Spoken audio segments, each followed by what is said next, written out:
Muy buenos días, amada Iglesia Hispana Antioquía. Bienvenidos al devocional de hoy. Hoy es el día viernes 15 de agosto y vamos a ver la palabra de Dios en el libro de Ezequiel capítulo 17, versículos 11 al 24 con el título No busquemos atajos y sujetémonos a Dios. Vamos a ver la palabra empezando en el versículo 11. Dice la palabra de Dios así. Y vino a mí palabra de Jehová diciendo, di ahora a la casa rebelde. ¿No habéis entendido qué significan estas cosas? Diles, he aquí que el rey de Babilonia vino a Jerusalén y tomó a tu rey y a sus príncipes y los llevó consigo a Babilonia.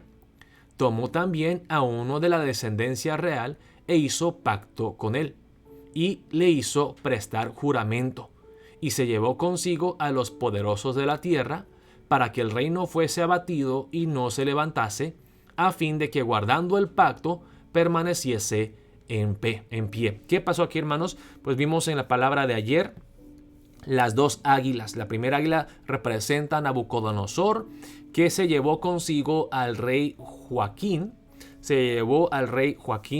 Y dejaron a su tío, el rey Sedequías, casi como un títere en Jerusalén.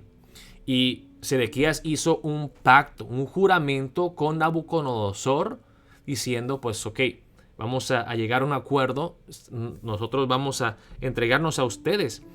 Y pues si vemos la palabra en el libro de Isaías y en Jeremías, igual los profetas, igual que Ezequías, decían al pueblo de Israel, esta es la voluntad de Dios, que nos rindamos a los babilonios, aunque sí no nos gusta ser llevados al exilio como prisioneros de guerra. La voluntad de Dios es que suframos este exilio durante 70 años y luego Dios nos va a restaurar.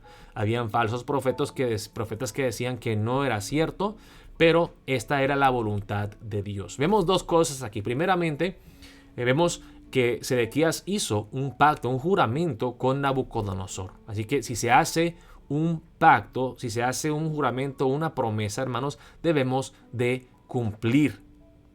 Si incumplimos, habrán consecuencias. Tenemos que tomar los pactos o las promesas muy seriamente. No podemos tomar tan ligeramente estas promesas o juramentos que hacemos. Sea, por ejemplo, el juramento, el voto matrimonial. Si nos comprometemos a cumplir, tenemos que tomar muy en serio, hermanos, estos votos, estos juramentos.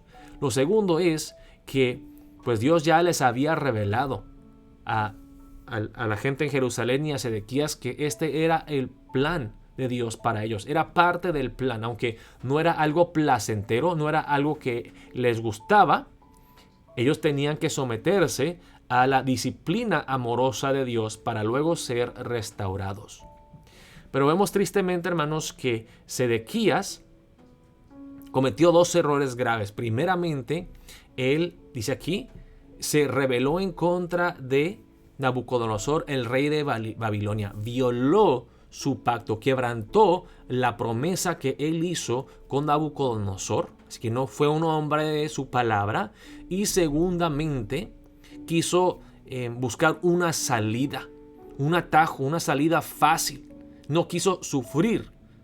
Era la voluntad de Dios que ellos sufrieran las consecuencias de su rebeldía y su idolatría, pero quisieron tomar un atajo, quisieron salirse de este sufrimiento. Y miren lo que pasa aquí en el versículo 15.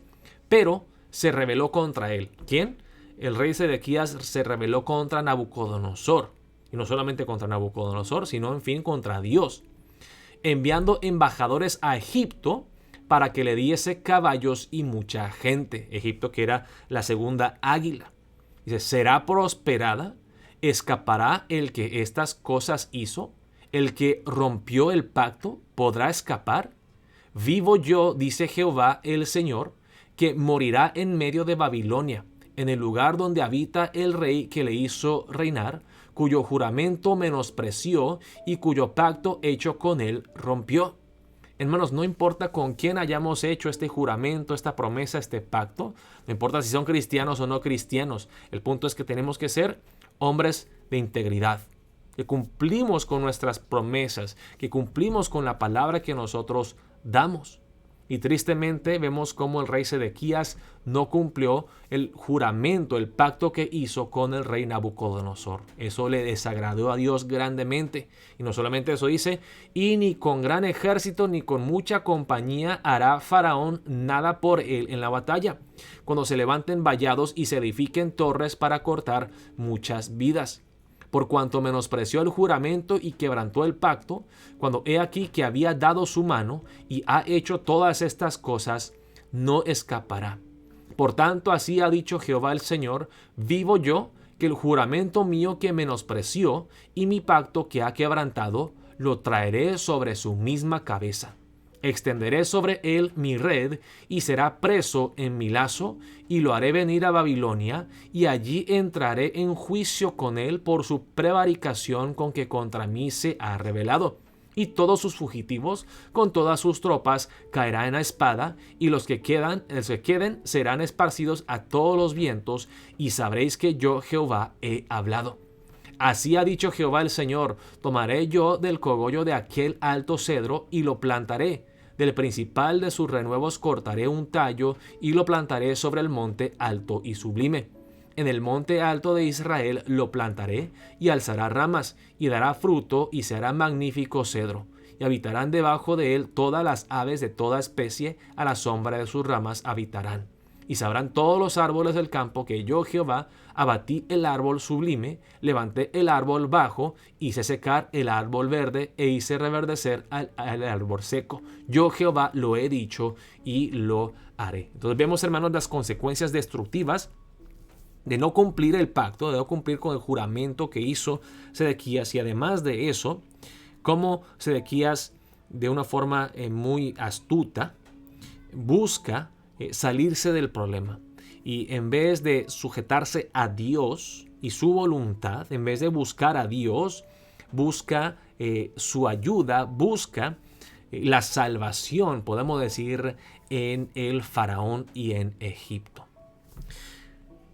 Hermanos, luego al final del pasaje, de los versículos 22 al 24, vienen las buenas noticias. Aunque los reyes de Israel no son capaces de salvar a su pueblo del juicio de Dios, de la justa y terrible ira de Dios, hay uno que Dios mismo establecerá, el verdadero rey de justicia. Dice en el versículo 22, así ha dicho Jehová el Señor, tomaré yo del cogollo de aquel alto cedro y lo plantaré.